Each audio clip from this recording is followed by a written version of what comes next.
Et les 6 qui ne seront pas le candidat ou la candidate qui portera nos couleurs à l'élection présidentielle soutiendront réellement le vainqueur, parce que c'est ça l'exercice. Ça a une seule condition, c'est que ça soit bien organisé et que le résultat ne soit pas contesté. Il n'y ait pas de triche. Alors, pas de triche, sur la c'est un triche, enjeu majeur. est-ce que vous pouvez donner des assurances qu'il n'y aura pas, effectivement, parce qu'il y en a eu dans tous les partis, mais il y en a eu aussi dans votre parti, notamment à une circonstance dont on se souvient encore très bien. Est-ce que vous avez des assurances claires de la part de tout le monde? Je vais vous en donner 3. La première, c'est que nous avons proscrit les procurations. Pas de procuration à la primaire. Vous habitez à Blois, vous n'êtes pas à Blois le 20 novembre, vous ne pouvez pas voter à la primaire. Pourquoi? Pour les élections habituelles, c'est la police et la gendarmerie qui recueillent les procurations. Vous vous rendez compte?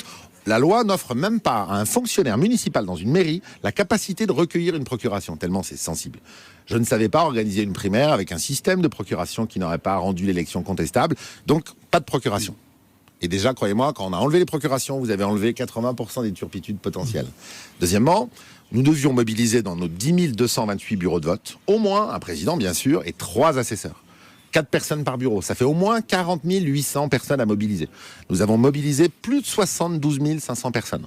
On a rempli un stade de France de présidents, d'assesseurs et de délégués de candidats qui vont le 20 novembre et le 27 novembre dans nos 10 228 bureaux organiser la primaire. Et troisièmement, nous avons veillé à ce que dans chaque bureau, il y ait une pluralité, bien sûr, de sensibilité. Il n'y a pas que des soutiens du même candidat parmi les 4 minimum d'un bureau de vote. Et c'est le principe de l'autocontrôle et de l'autosurveillance. Et enfin, dernière réponse, on s'est doté d'une vraie haute autorité de la primaire, avec une professeure de droit, Anne Levat, qui est professeure de droit constitutionnel, avec Pierre Steinmetz, qui est un ancien membre du Conseil constitutionnel, avec un président de tribunal.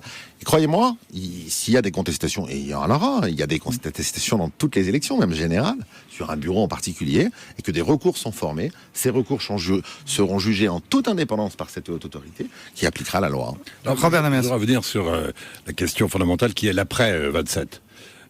Et cette question du rassemblement, précisément.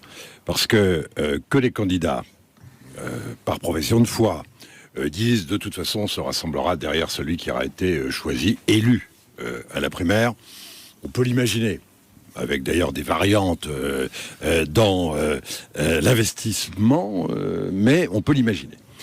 En revanche, sur le plan politique, est-ce que vous pensez que, puisque c'est une élection et une primaire des Républicains, de la droite et du centre, le candidat qui ne sera pas le même, si c'est Nicolas Sarkozy, si c'est Alain Juppé, qui n'aura pas dit la même chose pendant la campagne, très loin de là même, imaginons même NKM, pourquoi pas, est-ce que ce candidat est à même de rassembler tout votre électorat? Ou est-ce que finalement, il y aura un risque de perte considérable selon que c'est tel ou tel candidat? Thierry Salaire. Je vais vous dire les choses simplement. On est dans un pays où il y a 8 millions de pauvres, 6 millions de chômeurs, du terrorisme et un Front National qui est à 40% au dernier régional dans 3 grandes régions. Le Parti Socialiste et le président Hollande, ils sont à 1 ou 2% de Français qui leur font confiance. Il y a une division à gauche comme jamais. On a maintenant M. Macron qui est candidat en dehors des primaires, on a la primaire de la gauche, on a M. Mélenchon qui est crédité de scores importants. Il y a 2 solutions en 2017.